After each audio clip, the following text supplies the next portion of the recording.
Yes, welcome back, Bat Brigade. You are listening to Into the Dark Knight, a Batman podcast. This is episode 140. I am one of your Gotham Central gurus, Phil, and joining me today is one of our loyal Batties, Dustin, Two-Face Kurtz. What's up, Dustin? Hey, how you doing? Yes. So, for those of you who may not have listened to Into the Dark Knight before,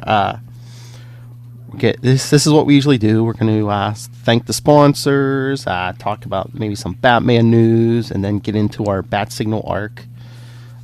This week it's Batman and Robin 1-3 from Volume 1. And of course we do our thank everyone and the usual. Everyone knows. Everyone's listened to Into the Dark Knight before. Yeah, obviously. Yes. All right, so yes, first we thank our sponsors, our the Patreon subscribers, or as we call them, our gracious Patmen. And, of course, Hello Headphones, empowering gamers to play at their best. All right, so the pennies, let's get into our pennies worth of news. So, Dustin, have you been seeing any news on the Batman movie? Yeah, they revealed the suit and the Batmobile. Mm-hmm. I'm pretty excited. I'm always cautiously optimistic about this kind of stuff, but I'm pretty excited for it. Yeah, I'm kind of nervous with DC's track record with the last couple movies, but it's just, I think they're going the right path. I know it's probably not realistic, but I don't know. I haven't been feeling like the armored Batman and like the big tank Batmobiles. I like that they we actually got like a car for the Batmobile. Yeah. Me too. And I don't know about the suit, but hopefully it's not. I guess it'll look fine. Affleck's probably looked the most comic accurate, but again, we're probably not going to get that, and at least this Batman might get to turn his head. Yeah. Yeah, I think Affleck had the Keaton problem. He couldn't turn his head. Yeah. So what do you think? What are you looking forward to from the Batman? I don't really know much. They haven't revealed much more about it besides the suit, car, right? Mm-hmm. Yeah. So well, they've been casting. They cast their Penguin. Okay. I'm trying to remember. They've cast a bunch of people. I don't know if they've. We were at least getting a Catwoman and a Penguin. That's good. All right. I don't know if we're getting more villains. So I don't know because people were speculating they might be doing Long Halloween or they might be doing Arkham Asylum. I don't know. Would you want them to do a bunch of villains? Because sometimes I think that's DC's other problems. They try to pack too much stuff in the movies. Maybe 2 or 3, maybe at most. But I wouldn't want them to pack a lot in there. Yeah. Yeah, maybe one main villain and then a couple smaller ones or something. Yeah. Like I said, well, maybe 2 would be the limit, but again, at this point, I don't know if they're just worried they're not going to get a sequel, so they're packing everything they can into a movie. That's true. And did you see the Harley Quinn movie? Well, the Birds of Prey, Harley Quinn. Yeah, I did. I saw it the Sunday after it came out. Did you like it? I loved it. I liked it a lot. Yeah. Okay. It was all right. I kind of wish that they had made it 2 separate movies, maybe a Harley Quinn would have been with Catwoman and Poison Ivy, and maybe the Birds of Prey could have gotten their own movie. Because I think they really underserved Black Canary and Huntress. I wanted to see way more from those characters. Yeah, obviously it was mostly just a Harley Quinn movie. It wasn't Birds of Prey, but yeah, those characters were kind of just background almost. Yeah, I really wanted way more from those characters. Anything else? Oh, have you been reading the most recent Batman books? I'm way behind. Oh yeah. Yeah, I'm still reading. What's his name? Oh, Tom King's or?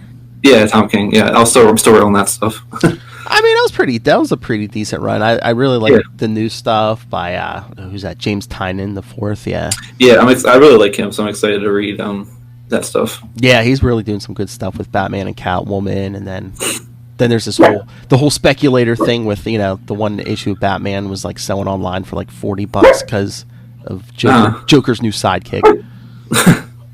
All right. No, I mean, So it's the 90s all over again. what's that? It's the 90s all over again. People. Oh, yeah, all these speculators. Yeah, All right. So should we jump into the arc after we take a break? yeah, sure. All right, everyone. Here, we're going to take a short break, quick promo break, and we will be right back. Hey there. Do you like comic books? Do you like superhero TV and movies? Well, come on over and check out the Capes and Lunatics podcast. We have such shows as Capes and Lunatics and Super Connectivity, where we cover everything new and current and popular in the world of superheroes. And we also have episode-by-episode reviews of the Marvel Netflix shows and a monthly discussion of everything current on the DC Comics character Nightwing, and a few other surprises all the time. So come join us for the Capes and Lunatics podcast.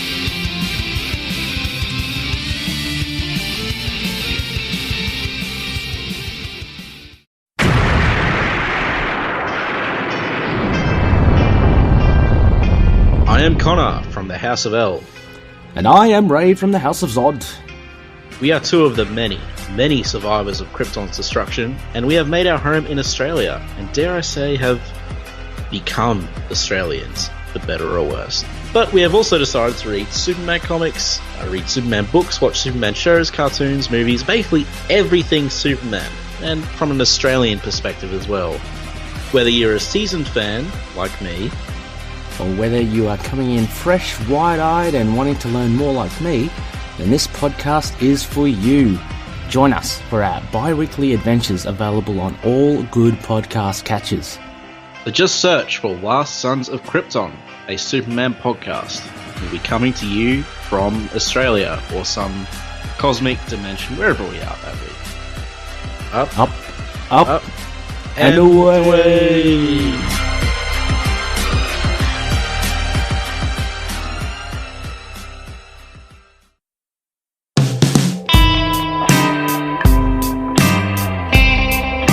All right, hello, and we are back to Into the Dark Knight, a Batman podcast. We're going to get into our Over the Bat-Signal arc review. Like we said, this week we're covering Batman and Robin, Volume 1, issues 1, 2, and 3 from, well, the cover dates are August, September, and October 2009. You can find these on DC Universe, the DC Comics app, Comixology, of course, the floppies, and there are trades on Amazon, so yeah, you can. This is a pretty easy find. Like I said, it's only like 11 years. It's not even 11 years old yet. It's pretty easy to find. Writer Grant Morrison, of course. Penciler and inker Frank Quitely. Colorist Alex Sinclair. Letterer Pat Brosseau, and editors Mike Marts and Janelle Aslin. All right, here, I'll do the quick summary, then we can talk these out. Yes, a round robin summary. The new Batman and Robin take down a villain named Mr. Toad and deliver him to the police. Batman and Robin then set out to the police department after meeting up with Alfred to answer the Bat-Signal. Professor Pyg, a psychotic mutilation enthusiast in the guise of a pig, then tortures one of Toad's men, fixing him with a Dollotron mask. Pyg then expresses interest to doing the same to the man's daughter. Dick and Damian then fight the Circus of Strange. Dick fails Damian, who leaves to beat Pyg alone afterward. Damian then sees the man's daughter, promising to save her and her father before being knocked out.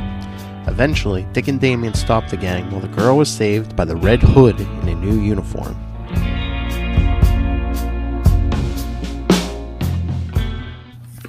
Alright, so yeah, I kind of like this art. Well, I like most of the books around this time because, I mean, Batman is a big favorite of mine, but I think probably my favorite DC Comics character is Dick Grayson, Nightwing, so... Oh, yeah. So, yes, here, this was like the beginning of...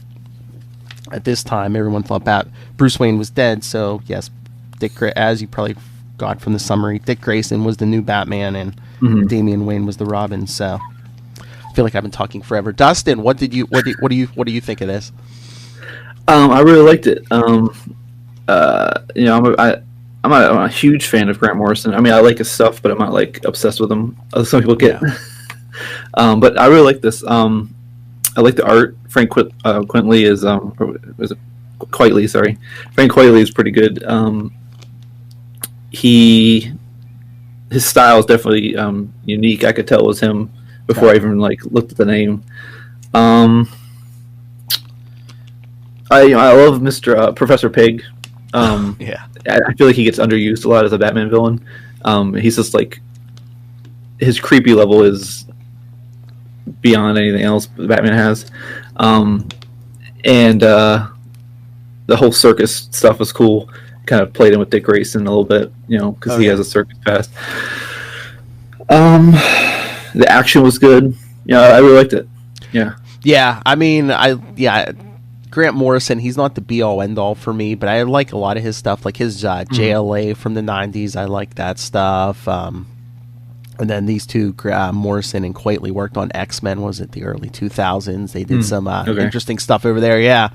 But, I mean, yeah, Grant Morrison, in small doses, because usually I'm like, oh, yeah, his writing's great, but then sometimes he really veers off into stuff, and I'm just like, what is he smoking? Because I think he even said, like, that's all right. One sec. But yeah, everyone, I don't know. I think Morrison's even admitted that, like, he partakes of certain chemicals before writing and stuff, so sometimes it's just like... Sorry. That's okay. Yeah, I was just saying, yeah, sometimes, like, Grant Morrison, some of his ideas are way out there. I think he even admits to, like... indulging in certain chemical influences before writing sometimes, because like he's writing Green Lantern right now, and sometimes I like what he's doing right now, but sometimes it's just like, oh yes, there's a universe where instead of light there's music, or it's like what, or light travels at 22 miles an hour, and it's like yeah. But yeah, I like a lot of his stuff. Like I said, I really like his JLA stuff. He did some good stuff on New X-Men with where Quitely was the artist. Like I said, I love Dick Grayson. Dick Grayson's probably my favorite DC Comics character. Yeah, he's good. So, all right, here's my big thing, because people always seem to have a definitive opinion on this. What do you think of Damian Wayne as Robin? I've always liked Damian. I know he gets a lot of hate. I don't really understand it. I've always liked him. He's a different type of Robin, I always thought he contrasted well with Bruce. Oh, really? Yeah, I always think like he works better and even contrasts better with Dick, because Damian is so much like his father, and Dick is like the lighthearted one. Because that was the whole like thing with this series. It's like, oh, we got a lighter Batman, but a darker Robin and stuff. And yeah, it just seems like Damian and Bruce are always clashing heads. Like I said, almost like. I know it's like an older brother figure, but Dick almost seems like a better father for Damian than Bruce. Yeah, he does. He's definitely got that older brother feel with him. And maybe this was just a Morrison thing, but although it showed up in the other books at the time, but I'm just like, why did they ever get rid of a flying Batmobile? I don't know. It's pretty awesome. I know, it would seem handy if nothing else. Yeah. Because just that first scene in the first issue where they're like chasing Toad's men and stuff in the tunnel. Yeah. Yes, and they just like pick up the whole car with the Batmobile. Yeah. And again, at first I'm just like, oh, it just seems weird to have like half animal, half man guys running around. But again, this is Gotham, so I guess you got your Killer Crocs and stuff. So I didn't really question it. Yeah. And then, what did you think about this whole period with like Dick Grayson as Batman? I mean, I like Bruce obviously, but I don't mind it when Dick becomes Batman. It's not his he's not very comfortable in it, which is a different dynamic. So you get that whole, instead of like the Bruce, like shaking his fist at the darkness, it's more like Dick Grayson having an identity crisis. So, yeah, I mean, I don't hate it. Yeah, it's interesting. Like I said, like their Batman and Nightwing are probably my number 1 and number 2 favorite DC characters. So when they became one, I was like, okay, all right, I'm here for this. Like I said, it's very interesting, the Dick and Damian interactions, and then in the first issue, they move out of the manor and move under Wayne Tower, very like 70s Batmanish. Oh yeah, I like that scene with when Alfred's going down. I forget what issue it was. That one page. Oh yeah, wherever it is. Well, there is in the first issue here him taking. Oh, it's in the first issue. All right. Well, there's one with him, taking food down to them. Yeah. Yeah, that's the one. Yeah. Yeah, that was a pretty cool. Yeah. Yeah, because that is like a theme that seems to always pop up. Because I know Dick's always like saying, you know, I always told Bruce we should be closer to the action and like in the city and stuff. Mm-hmm. Yeah.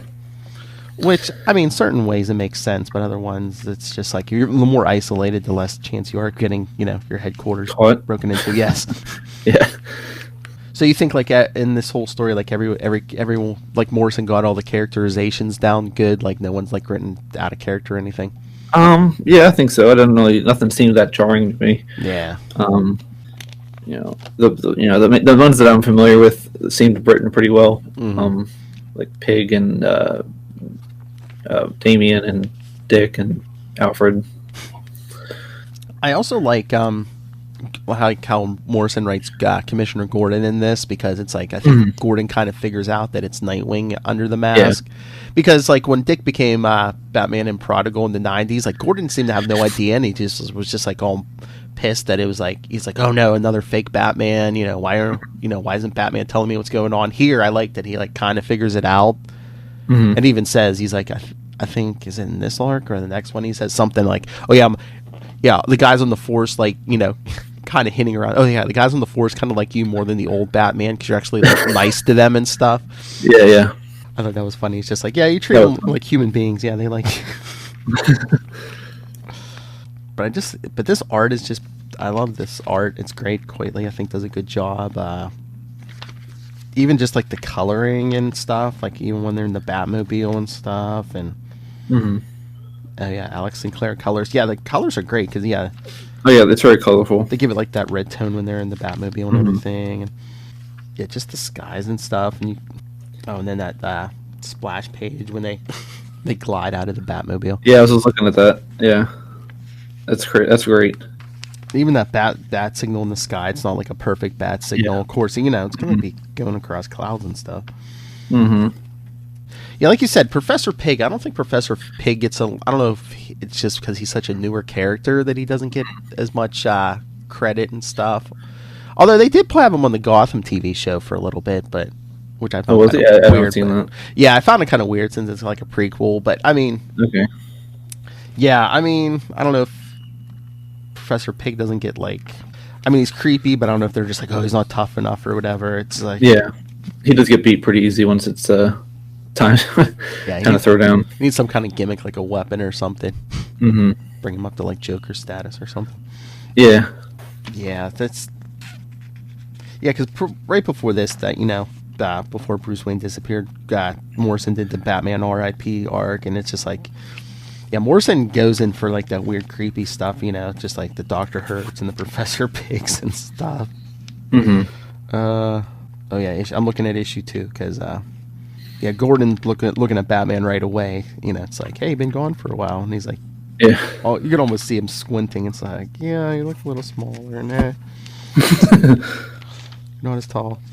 Oh my lord! And then like the Professor Pyg's like the circus people. This is. Oh yeah, that's weird. Like the one guy's on fire. I mean, it's not a skull, but it almost looks like he has like a flaming Ghost Rider head. Yeah, a little bit, yeah. And then is that supposed to be a bearded woman? Oh, I didn't see that. Well, I don't know if the big... Trying to find that. Yeah, look in issue 2 when they, like, storm the police station. Oh, yeah. I love this slide when, the woman's like, don't come any closer, and Damian's like, I don't need to, I can cripple you from here. Yeah. That is such a Damian line. Yeah, he's a little edgelord. I know. He's always like, it's always like, oh, please, can I kill them?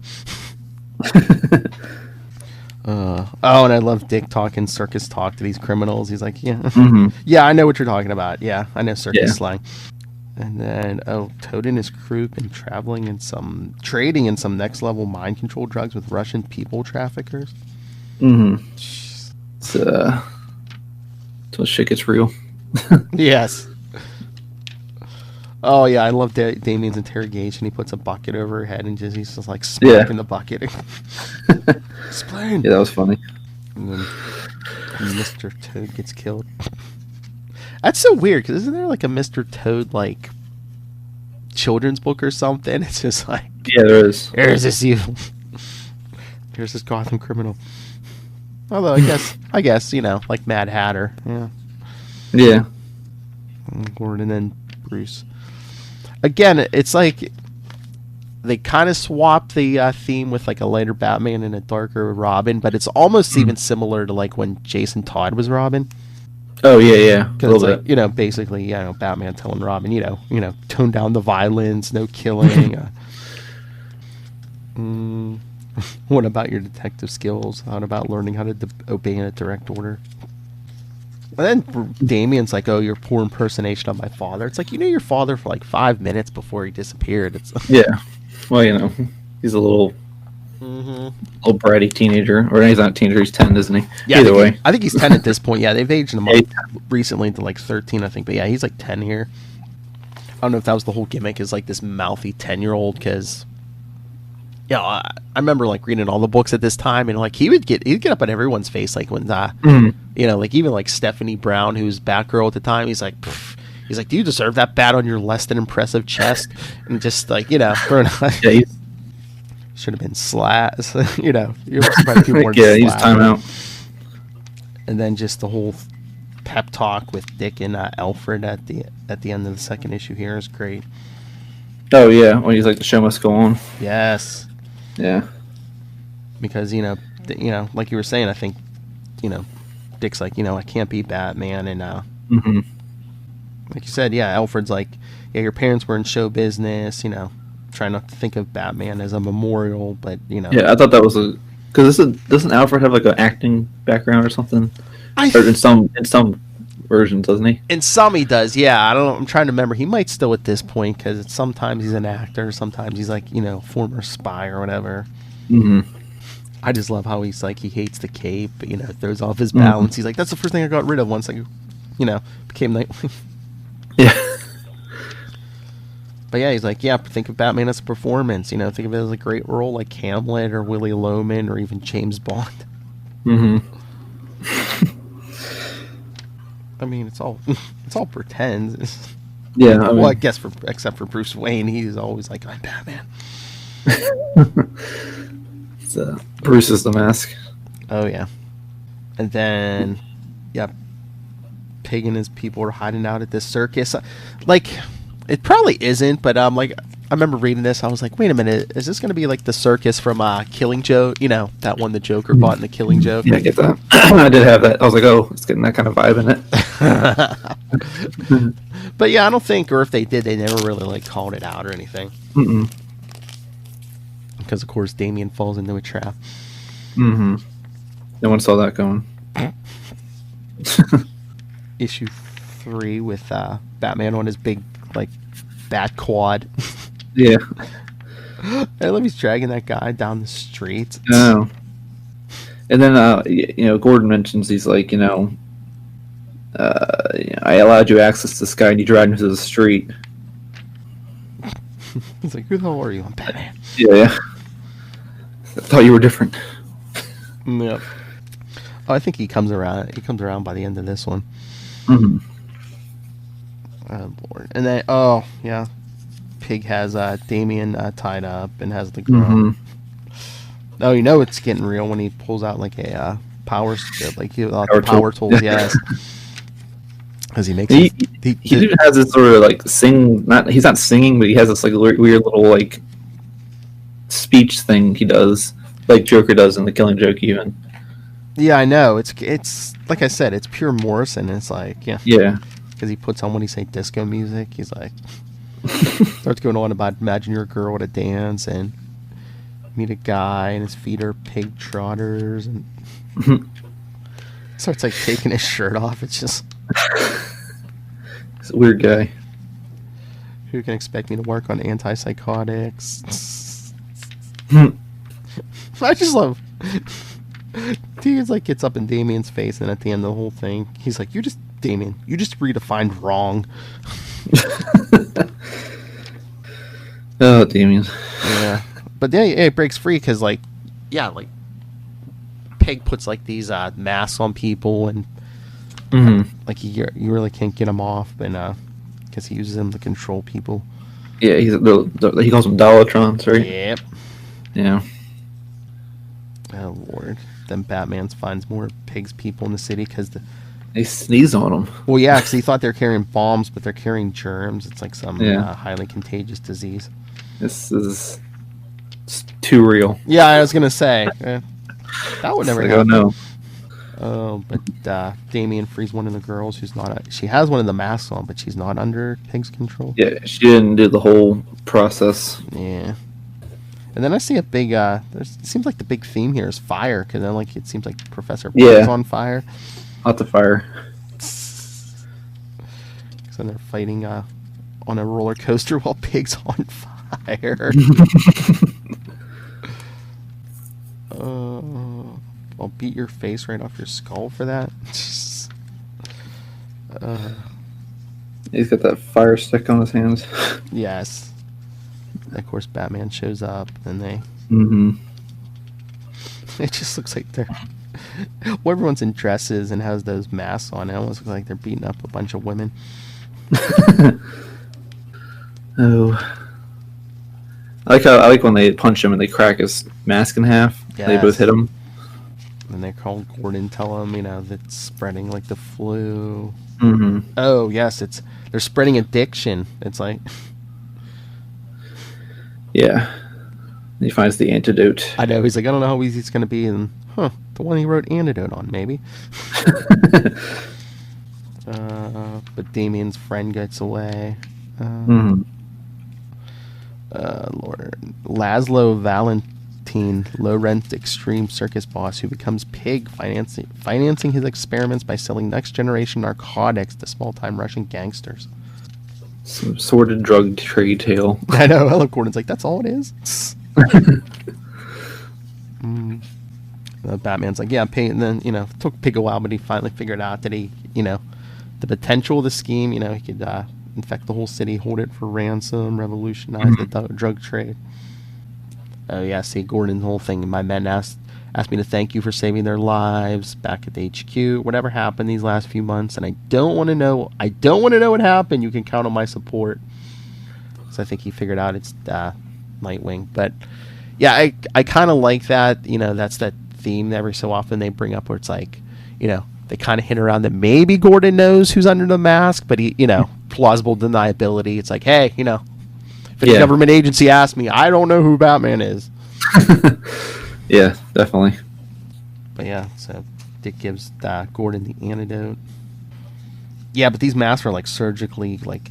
Yeah, he sews them onto their face. Yeah, because even at the hospital, they're like their faces are coming off with the masks. And he's being creepy. Yes. And then they have a scene towards the end of Batman and Robin breaking in on another criminal. I think they kind of had a flash forward at the end of Batman R.I.P. So this is just like, okay, this is where that took place. So. Yeah, it's pretty cool. It's like, so Dick's living in like the penthouse of the Wayne Tower now. Yeah, well, the manor is Bruce's home. I'm sure that's his mentality at least. Well, yeah, I think he's, it's like everything here seems like a museum, or, everything reminds me of Bruce. And then at the end, Damian's little friend. Yeah. Bang bang. Yes. I like the bangs and blood. That was cool. Yes. That's pretty cool. Because she gets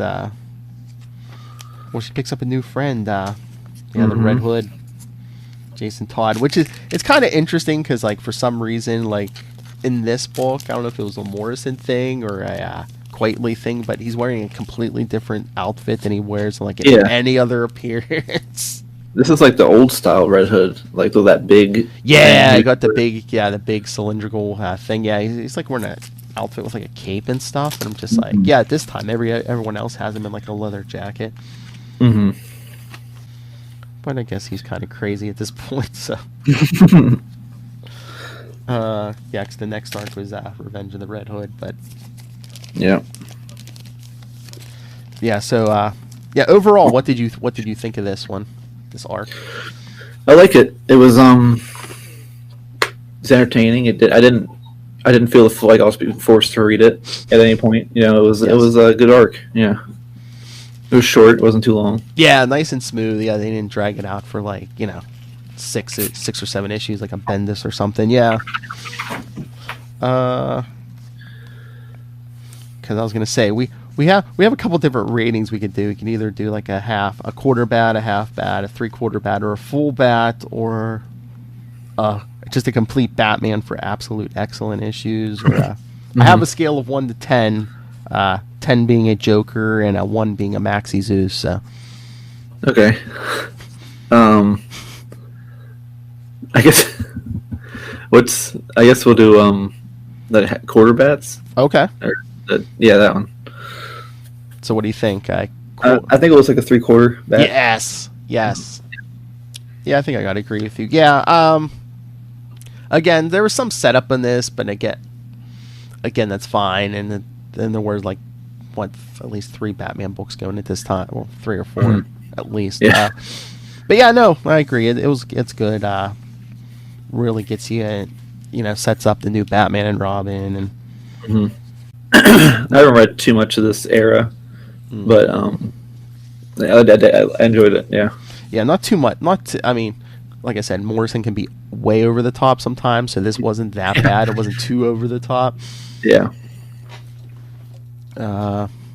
So yeah, we said we enjoyed the art. The characters seemed like they were, all the characterizations were down. And then references to other runs. Of course, Red Hood, that brings up a whole bunch of stuff. Oh yeah, I love Red Hood. Yeah. So I was like excited to see him at the end there. And a lot of the Morrison stuff showed up in the previous arc, the Batman R.I.P. stuff. Yeah, because it was in one of these issues. I think Dick makes a comment about how Pyg and some of the others had Dick prisoner in Arkham and were trying to drive him insane. Nah, that was from Batman R.I.P. So okay, yeah, it was very weird around this time because it's like they did the Batman arc and then Bruce just seemed to suddenly disappear. Because I think what was it Final Crisis was late or something. Yeah, just yeah, I remember Final Crisis. That was a whole thing with that. Oh yeah, because Batman. See, here's why everyone thought Batman was dead, people. He tries to take down Darkseid. Darkseid transports him back to the dawn of time with his Omega beams, but meanwhile, Darkseid had been working on Batman clones. So I think even Superman finds a dead Batman clone. So so when he looks at it on a molecular Batman level, it's oh yeah, this is Bruce Wayne. Yeah. So. Yes, it's not like people just assumed he was dead. There was a body. Remember when they said, in comics, someone's not dead unless you see a body? That's not even true anymore. You could still see a body. People come back. Yeah, no one stays dead. Like we said, unless they're Uncle Ben. Yeah. Well, didn't they bring him back at one point? They have brought him back at some points. Yeah. Even the damn rule doesn't work anymore. I know. It doesn't matter. Clones, time travel. Yeah, you can bring everyone back. All right, so I feel like we got through that pretty quick. Is there anything else about these issues you wanted to mention? I don't think so. I think we covered pretty much everything. All right. I really didn't have any feedback for this, but I really didn't put it up because it's just kind of like a surprise thing. Yeah. All right, everyone. Remember, we are part of a big... we're members of the collective, a big, quote-unquote collective of like-minded podcasters. Most of us talking about comics, some more specific than others. Hey, did anyone ever hear of that guy, Ray? He does a show with one of his Connors, Last Sons of Krypton, a Superman podcast. And then there's Capes and Lunatics and Capes and Lunatics Sidekicks. Those are great. Lots of shows on those podcasts. I would check those out. Oh, but also remember, you can also pick up they say Into the Night for some reason, but yeah, go buy your Into the Dark Night shirts, even though they say Into the Night. Yeah, you can find those on TeePublic. Oh yeah, we are on the Fantasy Comic League, but for some reason we we throw Moon Knight in there for some reason. I don't know why. Why not? Yeah. Batman's too important to get hurt. So, yeah. All right, and the next phase of what? Yes, the next episode will be Isle of Ra, I believe. So, so come back next time for that. Those are always great episodes. Yeah, they are. They are. They are. But once again, we're part of the collective, a band of a few like-minded podcasters who wanted to network in the most traditional sense. It is a repository for ideas, crossovers, and potential guest appearances between the podcast, and like I said, include the likes of Capes and Lunatics, Last Sons of Krypton. Let us not forget Sons of the Dragon, an Immortal Iron Fist podcast by Connor, Ray's co-host on Last Sons of Krypton, and I personally wanted to shout out Inner Demons, the Ghost Rider podcast.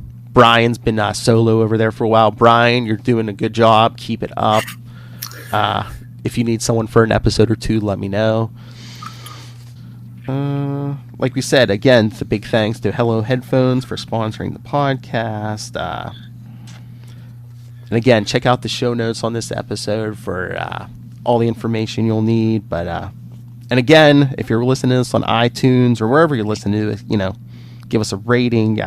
Please leave a review on iTunes, preferably a 5-star rating. Help us cast a large net in the podcasting world and allow other baddies there to find us. Cast a net like you're catching some Arkham criminals. Oh, and Dustin, do you have anything to plug? Do you want to tell everyone where to find you? You can find me on Facebook, Dustin Kurtz. I'm on Twitter at zombiepriest13 _ 13. And yeah, I'm not that. I don't have that much. That's all right. Hey, I guess someone make some friends with Dustin. All right. And remember, you can always hear us on all good podcast catchers: Apple Podcasts, Google Podcasts, Stitcher, Spotify, SoundCloud, iHeartRadio, Podbean, Podcast Republic, TuneIn Radio, and also available on Twitter and our Libsyn website. All right. I have permission now. All right. For those of you who are worried, don't worry. Ray and Moon Knight will be back next episode. Happy April Fools, everybody. All right. So, Dustin, thank you for joining me for this. Again, we were in kind of uncharted territory here.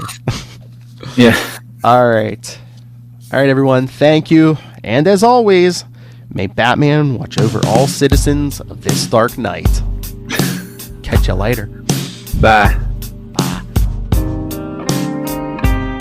Batman and affiliated characters, stories, and events are properties of Detective Comics Incorporated. Material used and discussed within the podcast are intended for critique and review purposes only under the fair dealing concept of the current Copyright Act.